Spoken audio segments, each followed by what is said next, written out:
नमस्कार। आप सुन रहे हैं द बॉलीवुड रेडियो और मैं हूं आपके साथ आकाश। दोस्तों, आज के इस पॉडकास्ट में किस्सा राजेश खन्ना, टीना मुनीम और एक फिल्म है सुराग। फिल्म राजेश खन्ना की नहीं है, ना तो टीना मुनीम की है, जबकि फिल्म है संजीव कुमार की, शबाना आजमी की। लेकिन इस फिल्म में राजेश खन्ना और टीना मुनीम का एक गाना है, कव्वाली।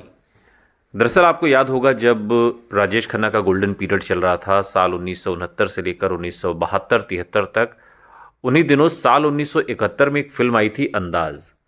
फिल्म शम्मी कपूर और हेमा मालिनी की थी, लेकिन उस फिल्म में एक गाना था जो राजेश खन्ना पर फिल्माया गया था। और उस एक गाने पर वो पूरी फिल्म यूं लगता था कि जैसे केंद्रित हो गई हो, या उस गाने के सहारे उस पूरी फिल्म की ब्रांडिंग की गई थी। और जिंदगी एक सफ़र है सुहाना गाने की हम बात कर रहे हैं, जो मोटरसाइकिल पर हेमा मालिनी और राजेश खन्ना ने गाया था। लेकिन वो राजेश खन्ना का गोल्डन पीरियड था। वक्त जब बदलता है तो बात वो नहीं रह जाती। ये साल 1982 की फिल्म है सुराग, जिसमें राजेश खन्ना और टीना मुनीम का एक गाना है। लेकिन इस एक गाने पर ना तो ये फिल्म केंद्रित है, ना इस फिल्म की ब्रांडिंग इस गाने से होती है। दरअसल ये वो दौर था जब टीना मुनीम के साथ राजेश खन्ना के अफेयर के खूब चर्चे थे। और कहते हैं कि इसी अफेयर की वजह से राजेश खन्ना ने टीना मुनीम के साथ एक गाने के लिए इस फिल्म को साइन किया था। सुराग साल 1982 में बनी हिंदी भाषा की एक क्राइम फिल्म है, क्राइम फिक्शन फिल्म, जिसका निर्देशन और निर्माण जग मुंद्रा ने किया। इसमें संजीव कुमार, शबाना आजमी और परीक्षित साहनी लीड रोल में हैं। कहानी कुछ इस तरह से है कि प्रोफेसर सक्सेना, जिसके किरदार में संजीव कुमार हैं, और डॉक्टर गुप्ता यानी परीक्षित साहनी लॉस एंजलिस यानी अमेरिका में रहने वाले दोस्त हैं। और प्रोफेसर सक्सेना की शादी गीता यानी गीता सिद्धार्थ से हुई है। और पारंपरिक मूल्यों वाली भारतीय महिला से शादी वो चूंकि करना चाहते थे। और डॉक्टर गुप्ता, लेकिन क्लब के मालिक पॉल खन्ना, जिसके किरदार में सिद्धार्थ कॉक हैं, उनकी सलाह पर डॉक्टर गुप्ता एक भारतीय अखबार में वैवाहिक विज्ञापन देते हैं और सक्सेना के साथ संभावित दुल्हनों से मिलने के लिए बॉम्बे पहुंचते हैं। अपने विज्ञापन में जवाब देने वाली कुछ महिलाओं से मिलने के बाद वो तय करते हैं कि सुनीता यानी कि शबाना आजमी डॉक्टर गुप्ता के लिए एक आदर्श जीवन साथी के तौर पर साबित हो सकती हैं। डॉक्टर गुप्ता और सुनीता की शादी हो जाती है। डॉक्टर गुप्ता अमेरिका के लिए रवाना हो जाते हैं और कुछ हफ्तों के बाद वो सुनीता को न्यूयॉर्क होते हुए लॉस एंजल्स के लिए फ़्लाइट टिकट भेजते हैं। उड़ान के दौरान एक अजनबी सुनीता के वैनिटी केस में कोकीन रखता है, लेकिन सुनीता ड्रग्स का पता लगाए बिना ही कस्टम से निकल जाती हैं। सुनीता लॉस एंजल्स के लिए अपनी फ़्लाइट में सवार होने से पहले न्यूयॉर्क से अपने पति को फ़ोन करती हैं, जबकि डॉक्टर गुप्ता, सक्सेना और गीता लॉस एंजल्स एयरपोर्ट पर इंतज़ार करते हैं। सुनीता उम्मीद के मुताबिक नहीं पहुंचती।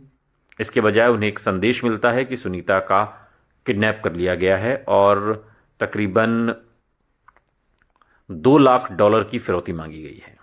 $2 लाख। गुप्ता फिरौती की रकम चुका देते हैं, लेकिन जो किडनैपर्स होते हैं वो उनकी पत्नी को नहीं छोड़ते।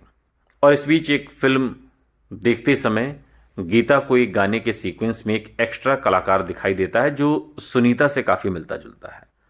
और इससे ये भी पता चलता है कि सुनीता वास्तव में बेला है, जो एक महत्वाकांक्षी एक्ट्रेस है जिसने पारंपरिक भारतीय दुल्हन के रूप में खुद को पेश किया।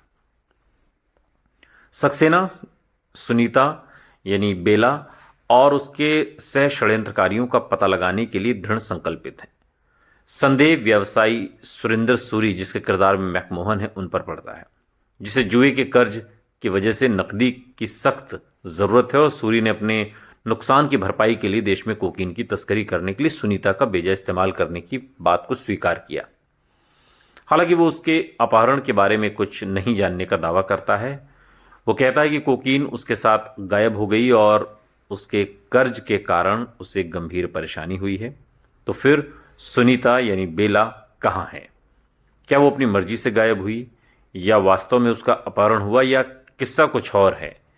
ये जानने के लिए आपको फिल्म देखनी होगी। फिल्म क्राइम फिक्शन के तौर पर मशहूर हुई थी और इसी तरीके से इस पूरी कहानी का ताना बाना बुना है, जिसमें संजीव कुमार प्रोफेसर सक्सेना के रोल में हैं।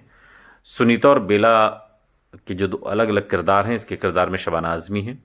डॉक्टर अजय गुप्ता के रूप में परीक्षित साहनी हैं।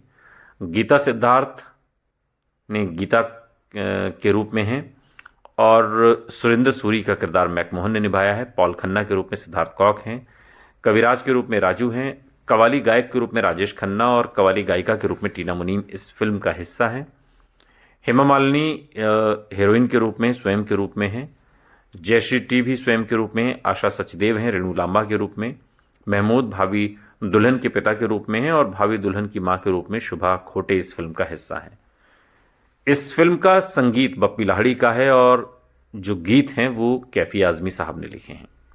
लता मंगेशकर का गाया गीत भीगा भीगा मौसम काफ़ी मशहूर हुआ था। या क्या हुआ अरे क्या हुआ किशोर कुमार की आवाज़ में है। प्यार प्यार प्यार किशोर कुमार की आवाज़ में है। ढूंढते ढूंढते ये बप्पी लाहिड़ी का गाना है। ये आशा भोसले की आवाज़ में मेरा दिल लिए जा।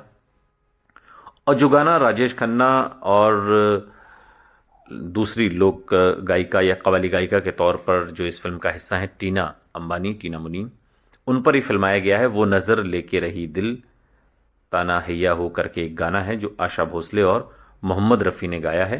मोहम्मद रफ़ी की आवाज़ राजेश खन्ना के लिए और आशा भोसले की आवाज़ टीना मुनीम या टीना अंबानी के लिए है। और एक गाना और इस एक गाने के लिए पूरी फिल्म, राजेश खन्ना की फिल्म तो नहीं कही जा सकती, लेकिन हाँ राजेश खन्ना गेस्ट अपीयरेंस के तौर पर इस फिल्म का हिस्सा ज़रूर हैं। सुनते रहिए द बॉलीवुड रेडियो, सुनता है सारा इंडिया।